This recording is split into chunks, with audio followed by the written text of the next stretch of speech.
good? Hello, everyone, and welcome to Sheyld Show, the place where Alec and I get together each and every week to talk about Big Brother with house guests from the past, present, and future as part of On the Block Network. This week, we are joined by Tala from Big Brother Canada Season 1. Usually we have sound effects, but I'm on my phone. Usually we have the studio audience, but the studio audience is they're a little they couldn't get tickets, you know, and so they've been left out in the cold. He's stalling until he can pull up the sound effects program. He doesn't have it already. This is not. He's kind of my normally I don't do this. But I mean, I think that if Tala were to give a little hello, there might be a rounding. What? No. What's happening? You're not supported when caching is not available. So usually when we have guests on, I do a little sound effects. That's like woo, but I'm on my phone because my laptop the top exploded. So Peter said he would be doing the sound effects as well as the hosting. However, he didn't realize how difficult the sound effects can be. So I feel like Peter is learning a valuable lesson. Effects are not supported when caching is not available, and I literally don't even know what that means. Okay, well we can. But we also have Keely from Big Brother Canada Season 3. Hi! Thanks for having us. This show is probably going to be faster than the heartbeat of a hummingbird with the level and the length at which the four of us are likely to go on about. For Big Brother Season 4, we are still in the very early stages of the game, but it feels like so much has happened already. This is a season, I think, certainly unlike any of the previous three. It almost kind of harkens back to the early U.S. seasons where people really didn't quite have their finger on the pulse as to what Big Brother was, how it could be played. Like, things were still kind of developing in many ways. And there was a lot of, lively characters who do deathly stupid moves. And perhaps we've seen more of this as, we're only going into week 3 now. But let's, before we get into the present, talk about the very recent past. So when we last left this show last week, we were debating as to who would go, between Levita and Shari. And, of course, in an almost unanimous vote, 11-1, with little tiny Nikki being the only person to cast the vote against, Shari was sent packing because she thought she was a victim of circumstance, guilt by association, that she was being punished for Levita's previous HOH week when she targeted Kelsey, Jared, and Raul's alliance, the third wheel. So I would just curious, Tala, what did you think of Shari's game? Why did you go? And was there anything you could have done to stay? Anything at all to stay? The reason why Alec is laughing at me because you're asking me her gameplay, and you know what? The funny thing about this question is that I don't know how to give you an answer because okay, hold on. So everyone hold on. Oh God. Okay. Well, I have a comment to make about like the recent turn of events where Levita, for whatever reason, decides. Let's stay on Shari for a second. Let's give her her due. Hey, Tala, simple question. I'm going to lay it out completely simple for you. Do you think that she could have done more to stay? Because she became a target very early. You, Tala, were never a target until the very late stages of the game. So obviously you were doing things that were correct to make yourself not a target. Shari became a target in week 2. Obviously she did something wrong. What do you think that was? I think what she did, well, it's kind of hard to determine if, so Levita Um, Alec, okay. I'm not doing anything. Okay, I'm just a fan. so this is the thing. Lavita stood out much more, and for whatever reason, Sherry, who was much more quieter, she was like the right-hand woman, but yet she still had this target. And so what was that saying? You take out the head of a moose, and then you take out the rest, Yep. right? Yes, that's exactly it. Yeah. So, Yeah, that so old if saying. well, didn't we say it in season 1? You take out the So you said head, it in season 1.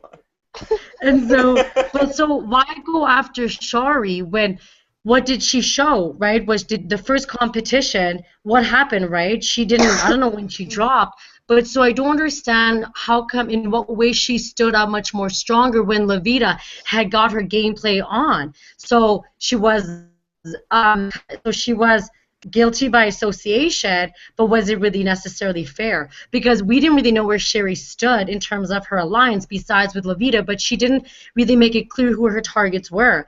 Lavita was very vocal, and yet who is the one that ended, who's now still in the game and who's playing quite fiercely is the word I like to use. So I can't really tell you what she did wrong. What she probably could have done is not kind of ventured out and connect herself with other players. But you know how hard that would have probably been for her, because looking back now, and when I read on Twitter kind of like what's happening, who's going to who, you go pledge your allegiance to one alliance, and then what they do is that they go back to the original alliance. What's that noise? What is it sounding like it's raining? Then they go back to the original alliance, and then it's like, okay, I'm going to give an example. Let's just say I was in an alliance with like 5 people, okay?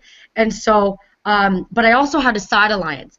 And so what I would do to not betray my original alliance, I would go and report back everything that I'm doing to the other like alliance.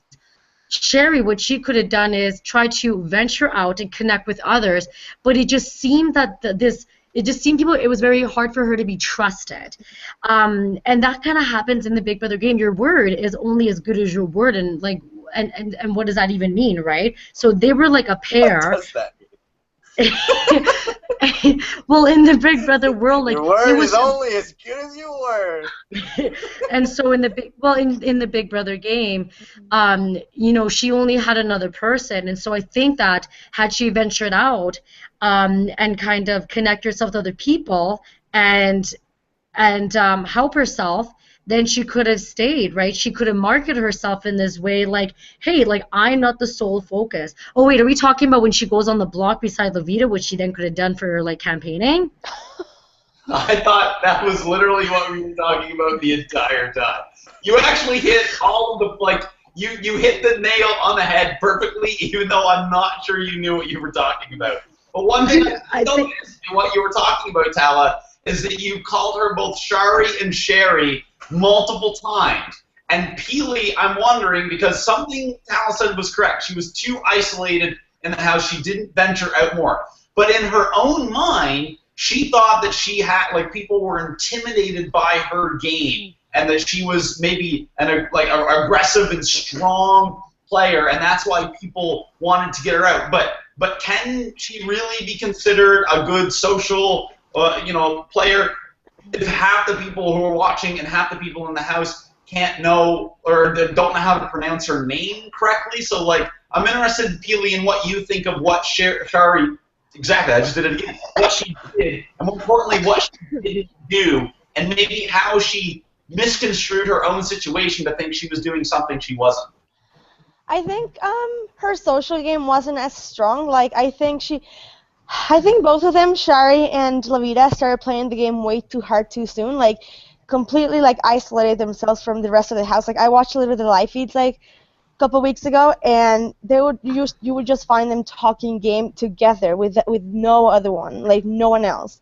So like them isolating themselves that early from other players, like like at first it's more like a social game they have to play. You have to find your friends or who your people are, and they literally immediately just went to with each other and talked game solid with each other. So like the way that Levita had at first, then kind of carried on to Sherry and vice versa. So I feel like that's why she was punished, right? Because it's kind of like the Sarah and Brittany situation in a way, because so she carried the punishment, and like all the blood was on Sherry or on like. So I don't think her social game was the best, and like you said, like half the people didn't even know how to pronounce her name, so that says a lot. I think that though I'd like to pronounce her name correctly because what her name is what her name is. So if someone can please confirm how to pronounce her name, I'd greatly appreciate I think that. it's Shari. I don't think it's Sherry. The correct pronunciation is Shari. No, But I don't think it's Sherry. yeah, like even people in the house call her Sherry though. But I believe the correct pronunciation is Shari. But like literally, like even people in the same sentence talking about her in the house would say it one way or the other. So it's like if you like it'd be like someone saying like, oh, have you talked to Tala lately? It's like there's a difference between saying Tala and Tala. Like and if I was a friend with you, I would know that it's Tala, not Tala. You know, like, and that's like that's because you were a good social player and people knew what your name was. Well, you know, at the same time, okay, so I want to shift gears. So where we go? So, Wait, hold on, we gotta get Alex Tate on What's going on in Moose Caboose? situation. Levita was like attempted to be a power player straight out of the gate in week one. I like her. Clearly motivated. You know, was proved herself. You know, to enough of a degree that it was a danger. Like you think it blown up proportion so easily in the house. You win one comp and suddenly you're a beast. Anyway, Levita was that, and then they had her like her buddy who was driving in the back seat kind of the whole time. And then again, it's like okay, the house decided almost unanimously to keep the person who has proven themselves capable instead of taking the risk on someone who might be. Like, can you kind of explain maybe what happened in the house and maybe why it went from a split vote in week one to an almost unanimous vote in week two? I think, honestly, I mean, the thing is, I don't watch any live feeds, right? Or, well, I mean, sometimes I do, but I'm just following Tim and Nikki around when I am, so I'm not really paying attention to anybody else. So when I see, like, the only thing I see of Shari is her on the episode. And I feel real bad for this girl because she's basically on, like, a total of, like, 5 minutes the entire season. Like, when she goes back and watches the DVDs, it's really not going to take her very long. She'll get through her parts, and I don't know. I feel like it's just the way it goes sometimes, especially if there's a big twist at the beginning. But one, I feel bad for her. Two, I like to think that maybe it wasn't so much something she did. I'd like to give maybe Levita some credit, like Tala kept trying to do. Like I think it was mostly Levita just gaming and talking to everybody and promising people and showing that she wanted to play. That maybe everyone was like, okay, well, what do these two have to offer? I don't know what Shari has to offer. She seems to be a really good friend to Levita, but Levita's running around. She says she'll keep me safe. If she gets this, she'll make this deal and all this. And I'm gonna ultimately, if I'm in there, I'm gonna help somebody that I think can help me. And if Shari is just sitting there only hanging out with Levita, not really promising the world on anybody, not really wanting to make deals because she's above that, then it's just kind of like, okay, well, maybe I'll take my chances with this girl who seems like if I did get into a jam and she was on my side, she could help me out, rather than Shari, who I haven't really connected with and doesn't really, like, I don't really know where her head's at, so I have no idea what she'd do. So I feel like that's maybe what happened. But again, I've seen maybe 5 minutes of this girl, so I have no real idea what her gameplay is or what her social standing was in the house. No, I think that's probably pretty, like, largely consistent. There was a lot of back and forth throughout the week, and then ultimately they just decided, for a lot of those reasons, to keep Levita. And then, as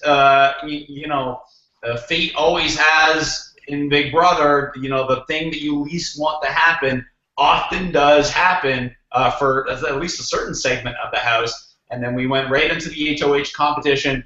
It was the classic ball rolling competition that Oh anybody, God. there's no skill to this. They're like people are like, oh, you're great at comms. It's like, no, like anybody could have won that competition, but it came down to the very last throw. And of course, as fate would have it, Lovita gets a chance to right her wrongs by winning the second HOH of her second HOH of the season, the third overall. And so now the question becomes, what is she going to do with it? How is she going to use this HOH?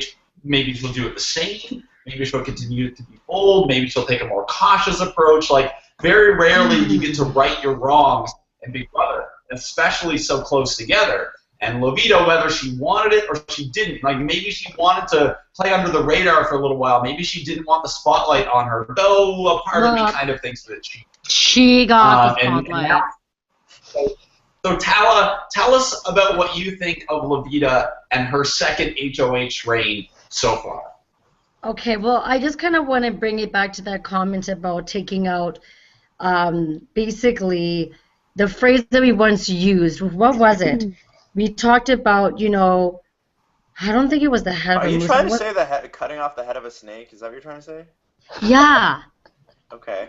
Was that the phrase? Yeah. Does that make sense, what I was trying to say, though?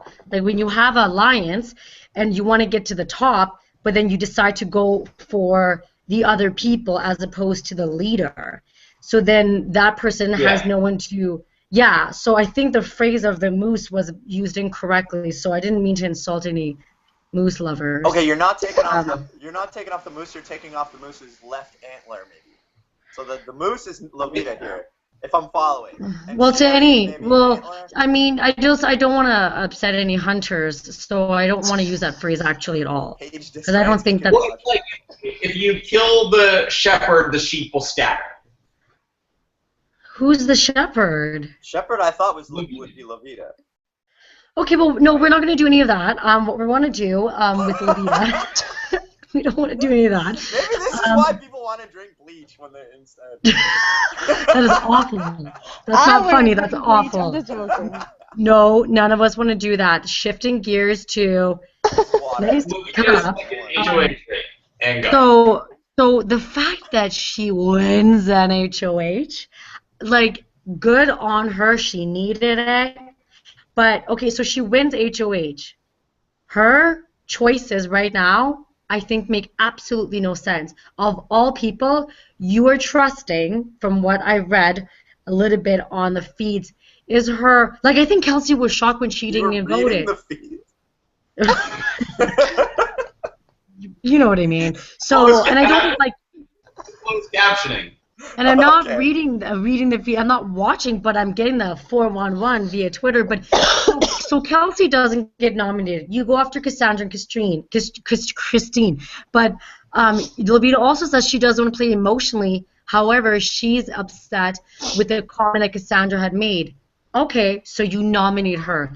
I hope that her reason is to potentially do a backdoor for her arch nemesis in the game. And I don't know, from what it looks like, that's not really what's happening, but who won POV? Tell us. So I don't really know, like, I think that this HOH could have been... I'm very surprised. She was so adamant on getting Kelsey out. What does she do? She nominates two individuals who, like, she had a relationship with Lovita. So I think when she looks back, because I think that this HOH will bite her, I think that unless she comes out of this unscratched, and meaning she stays in like another week or however long, right? But I think that this HOH, she could have used it to her advantage. You can't talk about not wanting to get your hands a little bit messy, because in this game, and also the tone that's been set in terms of her like tension between Kelsey, but you want to, she said she wants to show that she can align with other people, and like let bygones be bygones. But I think that, like, well, you just created, I don't know, it's kind of it's a tough one to sell, because you go after two unintended targets and you want to realign, but you're realigning with people who are like can she like, do they even want to align? Does Kelsey want to?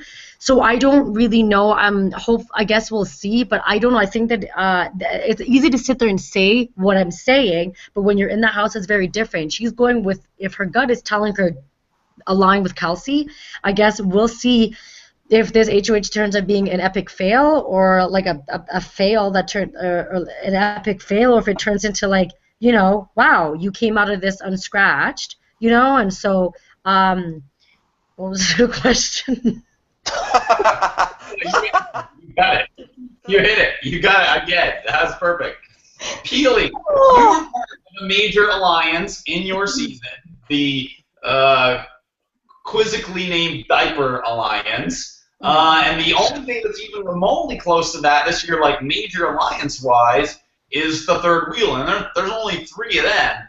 And they're kind of constantly combative with one another. Like, it's like Jared and Kelsey are constantly jockeying for position, and I feel like Kelsey's closer to Raul sometimes, and there's definitely some fluidity there in terms of like where they are as an alliance. But Levita went to them instead of creating more enemies, even though it's very clear that Levita and Kelsey do not like each other, and eventually that they're going to come head to head again, but maybe not right for right now. So do you think that it was a good move for Levita to target the middle? Because she didn't target the third wheel. She's chosen to at least work with them in spirit.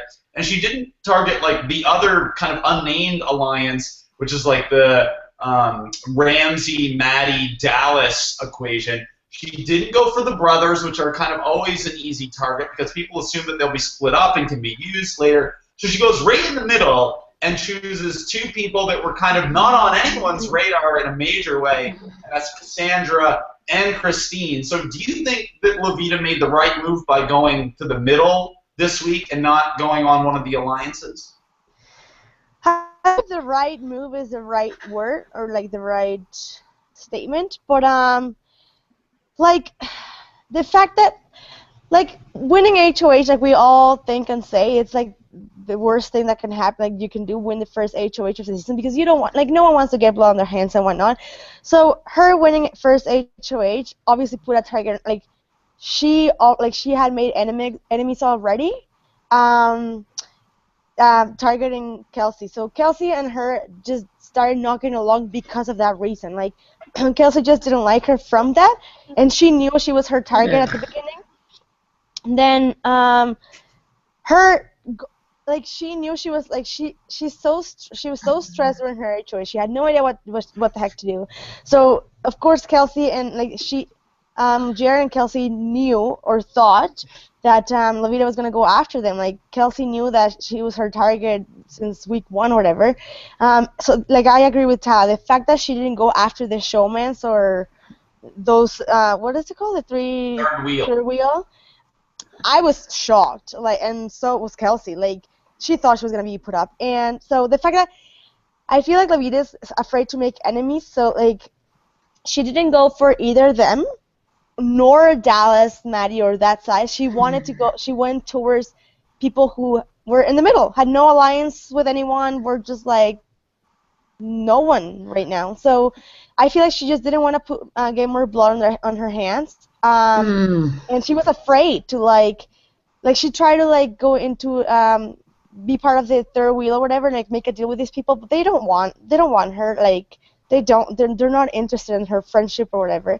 And I feel like it's not a wrong or right decision that she made, but I feel like she just was afraid to make more enemies. Like she just took the easy way out, because her nominations were very random. Like she had pretty good connection, relationships with these 2 people. So yeah, well, it's tough to say yes or no, but I was not expecting that, and I don't think it was the best move for her game. You just gave Kelsey another week. Well, there was a lot of people in the house felt similarly, and they were equally as confused as to why those 2 were put up. Obviously, Cassandra and Christine were very confused as to why they were put up. But a large segment of the house, I feel like Levita may have inadvertently created more enemies for herself by not doing the expected move both in the house and in the outside world. Like, a lot of people are giving her heat on Twitter for doing what she did. But Alec, did she potentially extend her life in the game beyond what it otherwise would have been by targeting these two kind of, in the middle floater type people instead of going after or, appeasing one of the power alliances? Like, has she done something that's like good for her but bad for the viewership? I think no. I think she's done something that's bad for both. I think she should have put up Kelsey.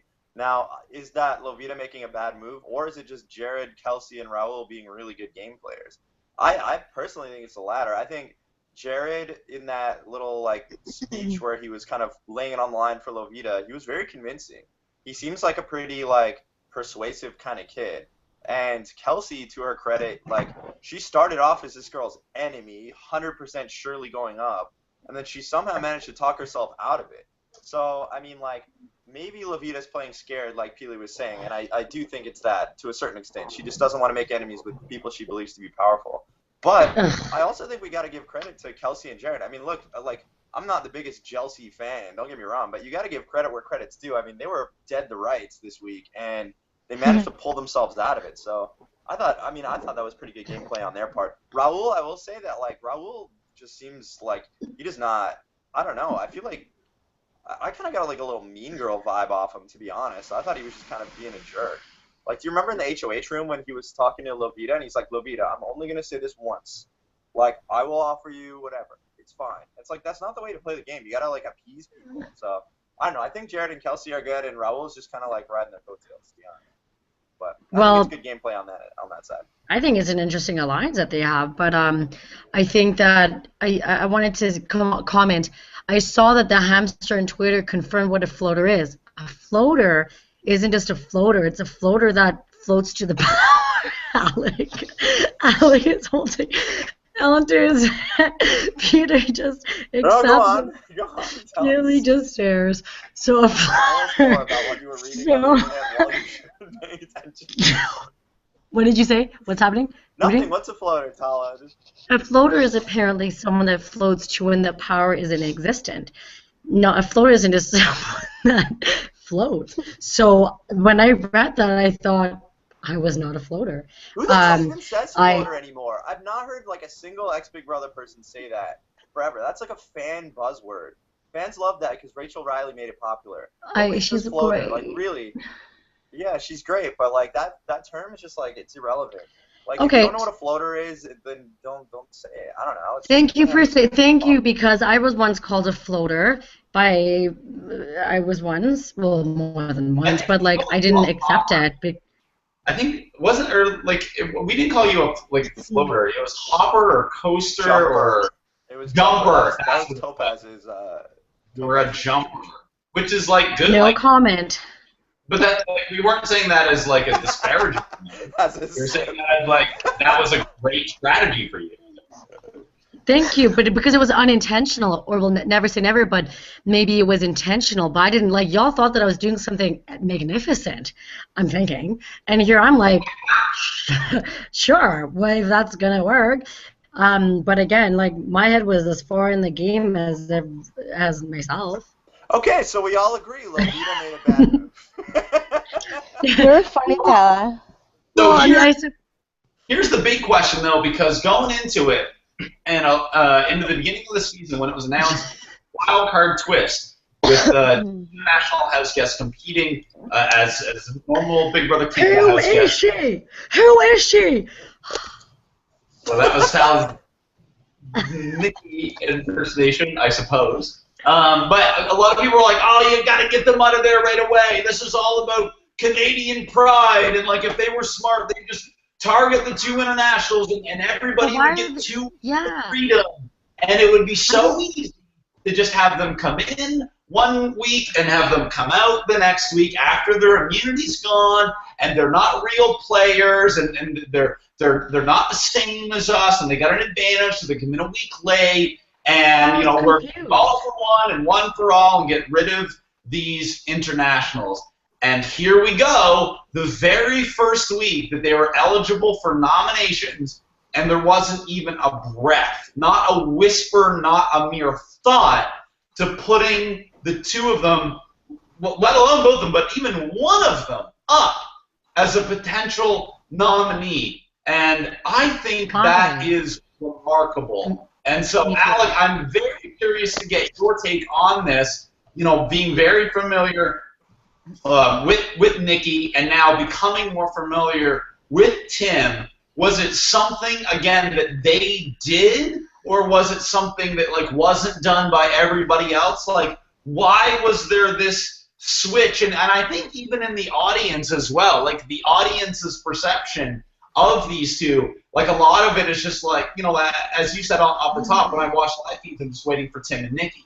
Like, it's become the Tim and Nikki show, as many expected that it would. But even within the house, as they look, as their gaze goes out to find potential targets, these guys aren't in the conversation. How is that possible? I feel like, Nikki would probably be in the conversation of a lot of people, but Lovita really likes her. So I think that's kind of what Nikki saved herself on. I mean, it's possible next week somebody else gets it, and Nikki's just like having a freak out the nominations day, and it's just like, look, it's going to be easier on the house if this girl goes. And I feel like that's going to happen eventually. This week may have been an anomaly, and keep in mind we've only seen 2 HOHs in 3 weeks of gameplay. Tim, on the other hand, I think is just like genuinely likable. I think he keeps everybody in good spirits, and I think he could succeed in kind of any real voting out situation that he ever faces. I think he's just like, he's a pretty personable guy, and he seems like he's kind of one of a kind. Nikki might be on thin ice, but Lovita saved her, so that's how I'd address that, I think. I totally agree with you. Tim is just so incredibly likable, and he's so good at the game. Like, I feel like these people actually just look up to them. Like, they've played Big Brother before. Well, Tim's won. Nikki hasn't, I don't think. Has she? No. But I think she's great TV. But game-wise, Alex said, I could not agree with you more. Like, Lavita and her were really, they're really good friends, so I think that's one of the things that saved her.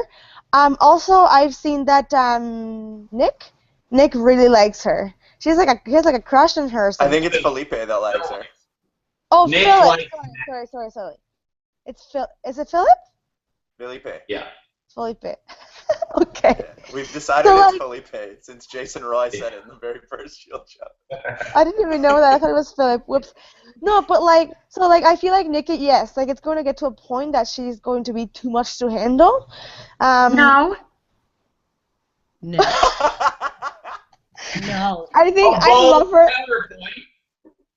I love her to death, and I think she's actually hilarious and great TV. I haven't really seen her much game-wise, and I've seen Tim even on live. He's like talking game with other people, and like on top of that, he's super likable. So I think like if there's one another, I think Tim's gonna make it further. But yet still, I'm shocked that they're still not a target, because like we all thought, like Canada, that they were gonna be, like you said, Peter, they were gonna be out first week, and they are still like. There's bigger targets than that ahead of them. I didn't think that. Well, Tell, I'm dying. I'm waiting on bated breath to hear your opinion of Nikki Graham. When I heard the rumors and she tweeted, no, she's still not in Canada, I was like, what's happening? And then she's here, and then she's in the house, and so I Googled. And, I learned quite a bit about her before it was official that, she had joined us Canadians in the house. And so, I watched her moments, and I saw a little bit of me and her. And I also saw this segment about how some of the challenges that she actually had experienced that wasn't disclosed when she was on the show. And so after watching that, I just it was very nice, because we got to see she shared more about herself than we had come to know about her when she was on Big Brother. So I thought that was great. So I think she's just wonderful. So I wanted to say that. And so what I think of her is I just think the world of her, and I just think she's just this delightful being. So what I wanted to say was I was kind of confused about, okay, so like they have immunity, great, but then what happens after? What's like? Are they not gonna get them out? Like, I wonder what they're thinking. Like everyone in the house, and no one's even like put them as targets. But I'm baffled. Oh, that's an interesting point, Tal. I hadn't thought of that actually. Yeah, so they didn't even. It's like they weren't even considering them after they lost their immunity. It's like they were just like. Well, but and I wonder what. Yeah. Exactly. So I wonder. Thank you. That's a really good point that I didn't. Thought that you've had. Yeah. You think? I think so. Yeah, I hadn't thought. Well, because I'm just curious, like, you don't think of these people as targets, so that goes to show, like, they don't really, it doesn't, they have international players, and there's a chance these people could win. But the fact that they didn't even put them as a target, but that goes to show that, so I don't know if some of them knew who they were. I think maybe Joel knew a little bit, but wouldn't you, like, try to get them out because you want, if anything, to see maybe, like, one of your fellow house guests win? So I thought that, like, wow, you guys are not even targeting them. That says a lot about themselves and how they are making their relationships in their house. I think that's great. Good gameplay on their end, because why would you not want to get them out? Right? But and just so great. So I mean, that's, you know, because Canada's a welcome country. But so great. So I'm curious to see what will happen and when the time does come when maybe both are on the block together, right? Sort of in all that insanity, I think Tala maybe hit on a point that's kind of interesting. Do you think something like that is capable of happening in like the States? Like, you think, like, Americans would be like, oh, like, we need to get these, like, foreigners out. I think in Canada, like, Tala's right, like, we are pretty, like, accepting. Maybe they just think of them as, like, normal, like, just like everybody else, right? Because it's kind of a mixed bag of all different cultures and whatever. Whereas in the States, sometimes they don't really have that huge mix. So well, it's hard to say because they haven't had that experience, right? But I think it definitely shows.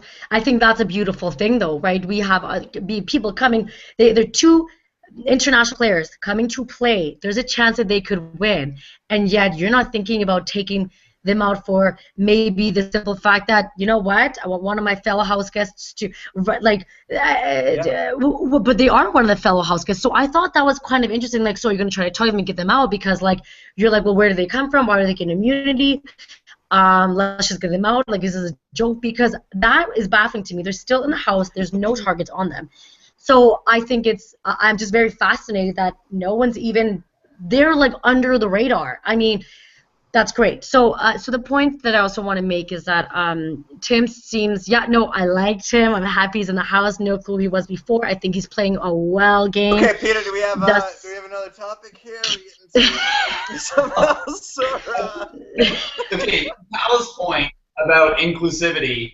Well, one, technically, they are part of the Commonwealth. We all pray to the same queen. So that's inclusive. And two, I think in this panel, I'm the only one that was born in Canada. You might be right. Right? So, I mean, it's like, that's what's so strange to me, to be like, oh, the international house guest. Oh, international. Weird. And it's like every season of Big Brother Canada has featured multiple house guests who were not born in Canada. But I think it's because they're here playing. What'd you say you cut out? Well, I cut you out. Okay, moving on. Keely, there were a lot of showmances in your season. Feels like everybody was hooking up with everybody else. Showmances haven't been a dominant part of the storylines yet, but in the house, there's certainly a lot of percolating ones, many of which we've touched on. So, of course, Jared and Kelsey. We've got Phil and Nikki, which I wouldn't really describe as a showman, but at least there's attraction on one end. And Nick and Maddie, and maybe even Tim and Cassandra. So that's a big part of the house who are all at least like a flirtatious behavior with one another. So, I mean, like, and I feel like your season was a lot of that too. And, like, do you think that these potential showmances or flirtations might, like, become more prominent in a showmance? What you get, really what a showmance is just a really, like, good, strong alliance with two people who trust each other, usually unconditionally. But do you think any of these showmances, none of which are complete, like a really traditional showmance, do you think they might develop into that, or are they all going to kind of fall by the wayside? That's an interesting question.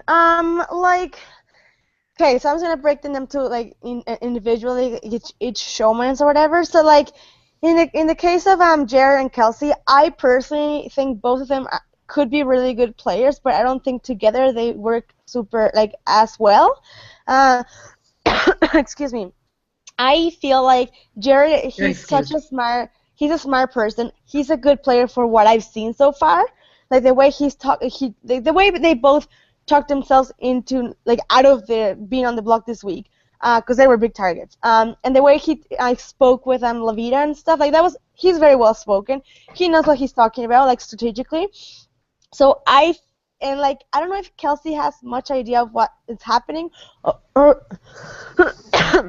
about the game or what she's doing or whatnot, because she doesn't really know much about Big Brother, I don't think, watching live feeds You anyway. don't have to know.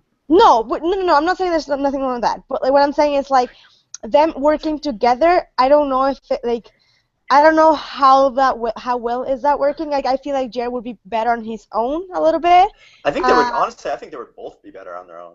I Yeah, agree with you. I think they're both yeah. too dominant. You know. Yeah, they are. It's not like they fight, but I feel like they argue. They just go against each other. They don't really work as a group. I see it on the live feed. I think it was on the last episode, where Kelsey was like, you're the pretty face and I'm the brains. I think Jared did not agree with that. Like he was not okay with that. So yes, like they don't work with each other. Like they're not working together. They're like working against each other. So that's them. And Tim and Cassandra, I don't really know. I haven't really seen them together much. I know Tim is like great socially and strategically, so I don't. Cassandra, I like Cassandra. I love her sarcasm. And, Like Tim is fine with cutting Cassandra by his own admission because he doesn't want to quote fall in love. So there's some crush going on, but he has the foresight to be like, if she goes, I don't care. Yes. And on the other side, Maddie and Nick. Frick. Which one? Nick. The good twin. Yes. So I feel like they could get far together. Like I said again, I haven't like the most who I've seen of is Jer and Kelsey, obviously, but like the brothers don't like Nick. Is it Nick? No. Fuck. Philip doesn't want Nick talking game with other people. Is that correct? Correct. Yeah. So the fact that so he's limited on what he can talk to with people and what he can say, and like I feel like he can be his own person because of the brother. Like he's like holding back, like not letting him talk. So Maddie and Maddie and Philip could be potential. You'll get it eventually. Maddie and the brother could be potential really like strong good players. Like they're on the low, like they're not really targets right now. They're not sitting pretty, but at the same time they are. Like Kelsey and Jared are ahead of them right now target wise. So I feel like if they actually stick together and like communicate, something could happen out of that. But the fact that one of the brothers is like limiting the other one from talking game and like whatever, then I don't think that's like they could use that to their advantage. Like the brothers, like there's two brains in one player. I mean, they could split and like do their own thing and like I don't know. It's a tricky one. But they're not though. The brother, like Phil, resents Nick's involvement so much, where he's literally said, "If we split and I get power, I'm evicting you." Like Phil is really disrespectful, and his behavior is actually pretty repulsive towards his brother and I guess in general. Like I think Nick's a pretty cool guy and seems to be the one that most people get along with, and I think a lot of the house guests have a pretty negative impression of Phil. He seems to have like a bit of a king of the castle syndrome and feels like he's got the whole game wrapped up, and his brother is huge liability, and I really disagree with that. Like I feel like if it was Phil in there by himself, he may have been gone already, or would certainly be the equation to be gone very soon. But with Nick there, I think he's just so lovable and easy to get along with, and seems like a real genuine dude. that it like balances them out. Like Phil thinks it's a huge disadvantage to have his brother in there, when really it's likely the thing that's going to forward this game. So that's going to be an interesting thing to kind of see as it goes forward. If they do in fact split at some point, which I kind of hope that they don't, but I mean, it's a lot of people speculating, especially in the house. I would love to see Nick outlast Phil. I think that's hilarious. I Phil agree. thinks he's so bad or whatever. It's compelling that they were kind of tossed around as a potential target for this week, but it didn't go anywhere. They're still safe. They still have people ahead of them. They're still doing good. And another person who's doing good for the most part, and he got the first Marsha task of the season, was Aww. Joel. He had to ask Cassandra, or any house guest, but he chose Cassandra out on a date, and then he had to break up with her mid-date. And he sold this very, very, very convincingly and won the house a big party. But, dun dun dun, by fate again, it turned out that while have-nots the week prior, he and his beloved beau, Cassandra, both cheated as have-nots and became have-nots again for the week. So, Alec, you were notorious for trying to get one up on Big Brother. You never cheated as a have-not, but you did often try to undermine the rules in challenges, and they got caught. So did you have some sympathy maybe for Joel and Cassandra for breaking Big Brother's rules, or did you applaud them for trying to sneak one by? Hell no, man. You don't applaud anybody for doing that. You just ate food. What are you talking about? Why would I ever applaud them? You're not trying to cheat. You're trying to bend the rules. You're trying to expose the garbage that Big Brother puts out there. If you're in a ball rolling task, I'm going to ask if I can throw the ball over the hockey guy straight into the thing. And if they don't say no, I'm going to do it. That's not cheating. That's asking if you can do something, and they don't know because they spend an hour making these competitions. Because if I get to the final three, I always thought, if I get fucked by some weird rule thing that they had never thought of, like Alyssa Riley coming off the little platform and then grabbing it and pulling herself back on, nobody knew that you could do that, but she did it, and they didn't say anything, and it could have saved 4 of them to get back in the house. I always wanted to make sure Big Brother had thought of all of their P's and Q's in every single challenge, because I didn't want to ever get fucked by something like that. Now, in terms of eating as a have-not, no, man, you know the rules. Don't eat. Don't grab the grape. Don't let that dude feed you yogurt. What are you doing?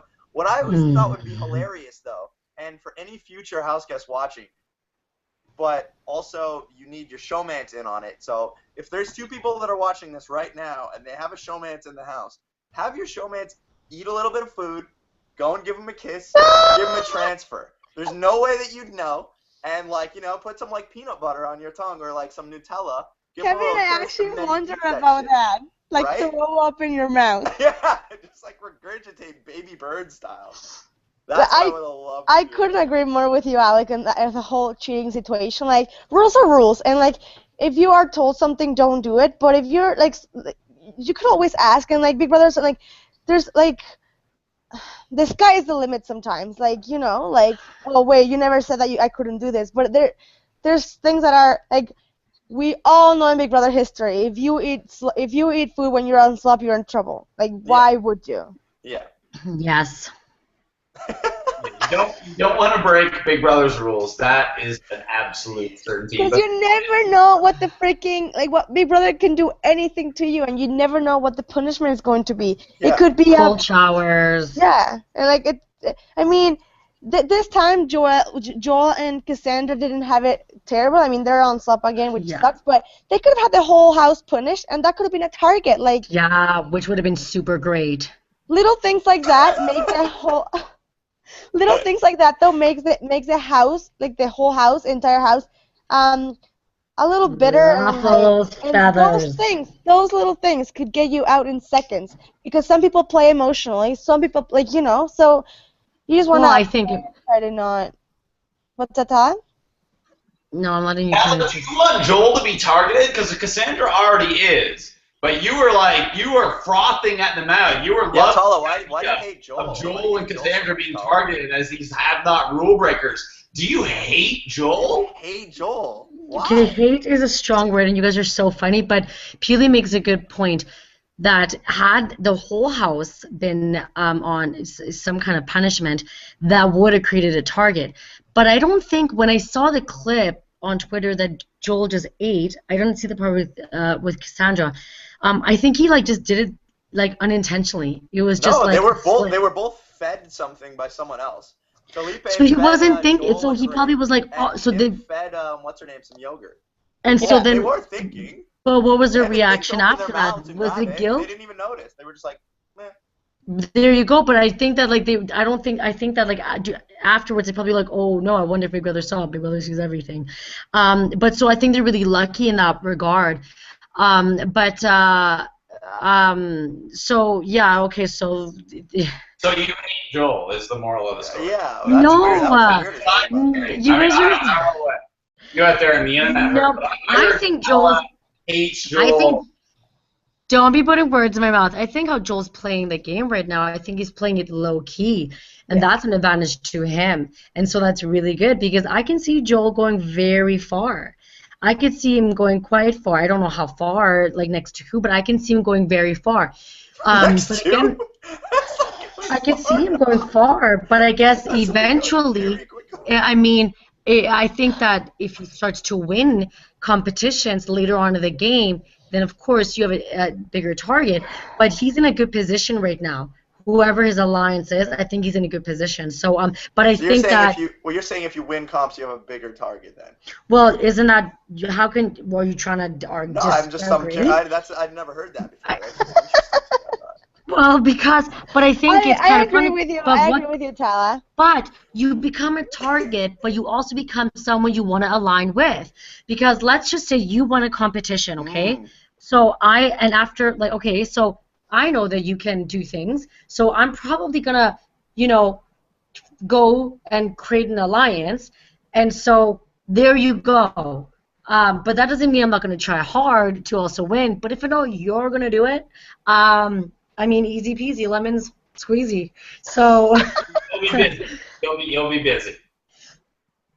I haven't even dropped one of those words yet. But I have a question about someone that we have not brought up yet at all, and is on the block, and that's Christine, about her style of gameplay, and it has literally been, thus far, to lay in her bed in the 1919 room and stay in her leopard print everything all day and just be a grumpy, complaining, angry old woman, not fun, not happy, not lively, not flirty, not nothing.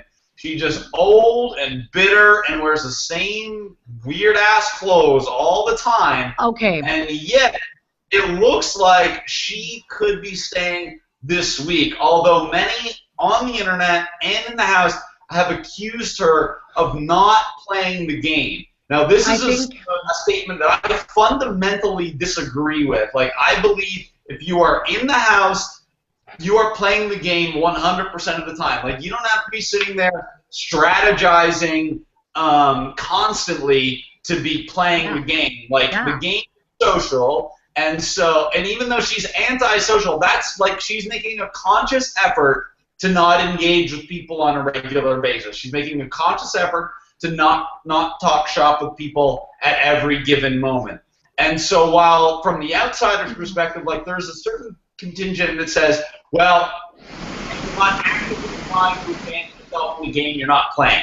If you're not willing to take risks, you're not playing. Again, I completely disagree with this because the people who are often in a position in which they need to do that are doing that because they're in a bad position in the game and have to do something to try to usurp the status quo. But you can be a player who's not seemingly overly active, and as long as you're socially good, you'll always be fine. Like Peely, I think you're a great example of this because a lot of people, myself included, said this of you last year. It's like, well, what are you doing in there? Like, you're not making strategic moves. You're not doing this. You're not everything. But what you were doing the whole time is cultivating relationships. You had a very solid relationship with Kevin, obviously, but you were also like really close with Ashley. You were really close with Zach. You were close with Jordan. Like you were close with, and everybody liked you. Like there wasn't like people didn't go in corners and whisper about like how like like grumpy and like hard to be around and difficult you were because you never really were.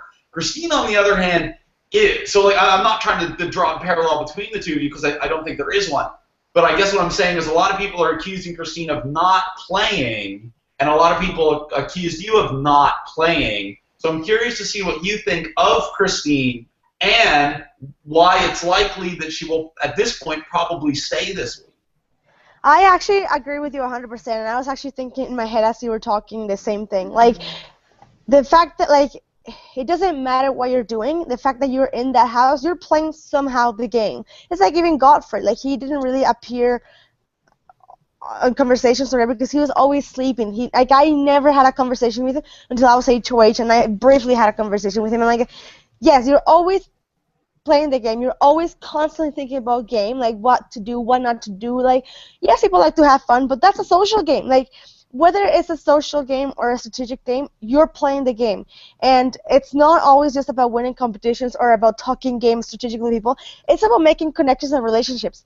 Like, that's one of the reasons I don't want to put this in a bad way or whatever, but Risha as an example, like I'm going to put. So, like, first week, there was no life or anything, but compare like the way I connected and with people and the way Risha connected with people, that I know Canada voted, but that's what houses wanted to keep me over her because I had built a relationship at that point with the house guest, and Risha really hadn't. He was just talking. She was talking game constantly, continuously with people, but I was just like having fun, and that's like in my season, like that's what people like houses were like. We honestly all had a great relationship at first. Every vote would be anonymous at first, like so like our game was so like such a strongly social game, and she like am I making any sense? Oh yeah, absolutely. I completely agree with you. That's why like Rich would have been sent packing in either scenario. Yeah. So like the way Christine, the way Christine is playing the game, it's similar as Risha was. Yeah, she's playing very low key. I haven't really seen her on the live feeds, but she's come across as like a mean person, like the sassy, like she's always cranky or she's never okay with their whatever. Like whenever the international people walked into the house, she didn't even stand up. Like she was just with the bitch face, like So you know what I mean, though? Like she's Bitch not face. very like. Well, I want to actually. Bitch face will get a laugh. She's playing the game, but she's not building. She's not interested. She's not building connections. So that could be bad or good for her name. Like so, people tend to keep players who are bigger targets because then those other people they're not gonna be targets. Like, and that's sometimes why such a good people make it so far into the game. Like my season, Zach, like. Why wouldn't you get rid of a quarterback and Tala and myself? Like, why wouldn't you get rid of such a strong? Like, why is Jared still in the house? Let's say, like, why is Paige gone? Because people want to keep stronger players in the house to be away. Yeah, them. Exactly. No pun intended. Okay, well, So can you ask me the question, please? Tala, what question would you like to be asked? Well, talk about Christine. Okay, well, so I think that yeah. So from what I've seen, I don't really know where she's at, but I think Peter makes a good point that she is. Anyone that's in the house is playing the game. Whether you know what game you're playing or not, you're still playing the game. So you may just roll with the tide, and you don't know what that tide looks like, but you just roll with it. However, if she chooses to wear her leopard robe every single day, let her do that. I think go for it. It I think reminds us of some people in the past who did, but what's wrong with that, right? If she's coming off to the people around her that, she's doing the same thing, whatever that is, well, Yeah, she's on the block, but I don't think she should be on the block because I don't think she's even stands out in terms of being a very strong physical competitor. But I'm only saying that because, well, it's how many episodes in, right? And so I think that what she's doing, she's positioning herself, which could be either a benefit to her or not a benefit to her. So again, this is only going based off what I've seen and a little bit of what's being said on Twitter. And so I don't really know where she's at, but whatever she's doing, I mean, it's put her on the block, and I think that I don't think she should be on the block either. So I don't really know where she's at with things, but I just saw on Twitter that Cassandra has the votes to stay, and Christine could be going. But also on Thursday was an extra 30 minutes of Big Brother. Can you tell us why? Just kidding, you can't tell us why, but I'm curious to know what's happening. But so that's kind of my thoughts on that. So can you ask me another question, please? I actually have a question for Alec, because he brought up something on Twitter that I thought was really interesting. For weeks, or the first few weeks anyway of the show, Cassandra on the live feeds and people in the Twitterverse were so surprised that she wasn't a complete dud. Like, this is a person that I said in my analysis would have the strategic dexterity of a peanut and probably wouldn't be in the house very long. Why couldn't you ask me the question? True. And the other half kind of looked like it wasn't going to be true. Like, this princess who needed to get her toast buttered for her seemed like she could be a capable, intelligent player who was well liked within the house and could be a huge threat down the road. Sounds like someone we know. A lot of people who have informed opinions and a lot of people who are casual viewers were saying this of Cassandra. And then Levita puts up Cassandra, who has been agreed upon to be the strong player, and Christine, who is a walking nightmare, which seems like if you were just to describe it like a sleeping giant potentially, and someone who's this crumb-dudgeony old bat, that's like if you just put not saying Cassandra Christine, just in a generic scenario, those two archetypes might be ideal to put up with one another. And then Alec, tweeted to me saying for weeks everyone's saying Cassandra could be this big threat, and then they're all like, wait a minute, why did Levita put her up? What a stupid move. So I just maybe Alec, if you could clarify that a little bit, and what you were getting at there. Yeah, I don't know. I mean, I feel like Big Brother fans are chimerical and mercurial and just they flip out. Big Brother fans will flip out over shit. And it's like if you put up Tim, even if he's the strongest, we all agree he's a strong strategic and social player, probably odds-on favorite to win the game, if not now, in a couple weeks when he stays. But if somebody puts him up, every audience member will be like, "You idiot! Why did you do that? It's Tim! You can't put him up! You must be stupid! Look at two other people that are bigger enemies to you." It's yeah, you wanna sit on the other side of the fence and say you put up my favorite, so you're dumb. But I mean, it's just not like that. People are just silly sometimes, and it's just kind of the way it is. I think that's kind of the main stroke there. I think if you have a person who's a threat and potential winner like Cassandra is, she's strategically good, she seems to be pretty social, and you put her up and she leaves, that's really not that dumb move. No matter who you are. So I think it's there are a couple of people that she could have put up that were better, but if she gets Cassandra out, it's really not a waste of an HOH or whatever. I feel like it could still be a good move to just get a potential winner out. So Big Brother fans flip out, though. That's just what happens. Very, very true. Well, it remains to be seen. Of course, we know that one of Cassandra or Christine will be going home this Thursday night, and it is going to be exciting to see once again. Wait. This sounds like a wrap-up, but can I just say one thing that we haven't talked about at all, but I found was super crazy? Do you guys remember when Tim sat both Levita and Shari down and was like, "What do you have to offer?" Oh, yes. At the same time, I was like, this has never been done before. This is the greatest thing I've ever seen. He's basically just like, you two tear each other apart in front of me, campaign for my vote in front of each other, and let me watch. I was just sitting back. I was like, this is why we should have more like unfamiliar players come in and play the game. I thought that was brilliant. Good Why for can't him I for get? doing that. I don't understand why. I don't get that question. And there you have it. No, What I would pay to have like an hour inside of your brain. Well, okay, Tala.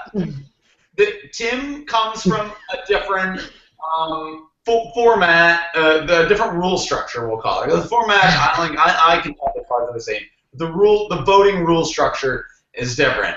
And so him, which I agree, I thought that was, I think just about everything Tim does is fantastic, but that specific moment that Alec is referring to, you don't see that in Big Brother because Big Brother North America, because it's like the strategic game or the competition-based game takes a level of like mental precedence over the social game. Even though the social game ultimately, no matter how you slice it, is always more valuable, like is always the thing that is going to either make or break you, ultimately. But Tim comes from a world in which you can just kind of put people on Front Street and have them speak their truth because, you know, it's the public that's ultimately making the decision as to who stays and who goes. And so Tim's taking that mentality of like, well, you got to give me your truth. You got to get like, what's your value to me? Like, give it to me straight. Like, you can't work in this world of like maybes and gray areas and if, ands, or buts. Like, shoot it to me straight, or it's like I'm gonna go somewhere else. And he did that. So like do you like that style of gameplay? Do you think that maybe we're seeing a progression of the North American style? Do you think maybe people will start to adapt this? Okay, that's a great question. A couple things. I think that though there is conversations that people have about what's your benefit to me if you stay or not. I don't think that's something that is not done. No, but the two of them together though in the same room, right who? next to each Him other. and who? Him Lovita and and who? Shari together, sitting next to each other. He's like, "What do each of you have to offer me?" That's freaking great. Put them on both the spot and being like, give me what you got. But so it's a duel in the same room, not like in separate rooms, separate conversations. I think that's great, and I like that. I like that. But I think that again, his mentality, in terms of how he played there, it's quite different. How more of the Canadian Big Brother, because how many times do we say let's put them in the room together and see who's telling the truth? It didn't happen often that we would like want that to happen, but it just didn't happen. But what he's doing is you two together, give me your benefit. What that creates possible friction between two people who are aligned, right? So you basically, but if they can give a better offer without, putting the other one down, I think that's great because I like that better. But the question I wanted you to also ask, well, I think I'm done with that topic. Okay, I think I'm good with the whole Tim thing. So I like that, and I don't know if we're going to see a bit more of that. We'll see how much of an influence he has in terms of the people doing that. Lovita's now approaching other people with that, but she's also not on the block, right? So I guess we'll see, right? We'll see if he leaves any kind of imprint, figuratively speaking. So the other question that I was hoping you would ask is what I saw on Twitter, you and Aris had mentioned kind of like your surprise with Cassandra's gameplay versus bio. So I'm going to...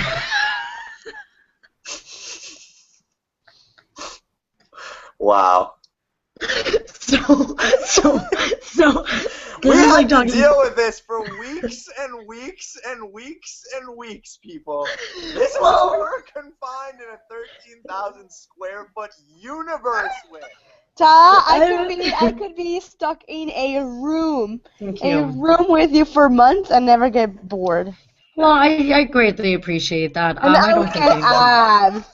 Yeah, I think I agree. At the same time, So the point that I want to make is, wow, what a bio and what a where.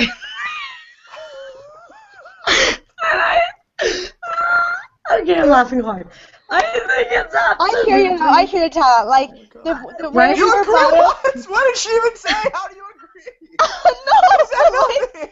I guess no. I know what she's going to say. Like the way Cassandra's bio was laid out and the way she's playing the game is totally different. It's like kind of like Cindy with an S. Like she is the same person as her bio played, and Cassandra is a total different person. Like I don't see that girly on her I as think much as that. I did on her bio. What's that? Well, I think there's. Well, with that being said, I don't think that like her bio is not true in some form, right? Like it's hard to right. But I think that what she's not what her bio. Wait. Were She's you not. mad that they just called her the Persian princess, and you weren't the Persian princess? Who called her that? Who called her that? They both did. When did they call her that? No, she called herself that. Yeah, in her bio, in her Big Brother bio pack, Yeah. she calls herself the Persian princess. Yes. So on Twitter, someone had commented to me about, asking how I felt about her taking my title, and I have respectfully said that one, I don't think of myself as a princess, and if that is the case, I believe in sharing, and I mean. I was also told I was a queen. Just kidding. No, there's only one queen in my world. But Brit. nada. But I'm just kidding, right? So anyways, so I think good on her for choosing to not present herself in that kind of context, like her bio, because it's a little bit different in some ways, right? So good for her. I think what she's doing is working for her, and I think she's gonna stay. And yeah, that's about it. Yes. That's it. So Tala, are there any before we wrap up what has been honestly one of my favorite shows ever? Is there any other questions that you would like to ask yourself before we go? Well, I think the question that I like that's asked is, oh my gosh, like you're gonna, or like, oh, there's gonna be an All-Stars. Liz, I have no idea. I'm not Big Brother, and it's season 4. It's so far coming along great. If there is, I'm looking forward to seeing who the returning people will be. But when we don't know, so. But it's nice though. It's a nice compliment, right? Because some of us have had very different experiences with Big Brother, right? And so it seems like so long ago in a way, right? At the end, Alec, your face. At the end of the season, I'm 4 years old in the Big Brother world. I'm 4 years old. But so it's nice talking. Thank you. It's nice. This was 4 years old, growing like a tall tree, good as gold. That is our Tala, and there is literally no one in the world like her. And that's going to do it, ladies and gentlemen, for Week 2 analysis of Big Brother Canada Season 4 here on The Sheyld Show as part of On the Block Network. Thank you, Tala and Peely, for joining us this week. It was illuminating. Thanks for having us. This was awesome. It's good to talk about Big Brother once in a while and just talk the behind the scenes of each episode and whatever. I like it. It's good. It's interesting. We certainly love having the both of you. Alec and I will be back next Monday night with brand new guests, brand new insight. We'll break down why either Cassandra or Christine left, and we'll set up the week as we did just this one. And so thank you very much.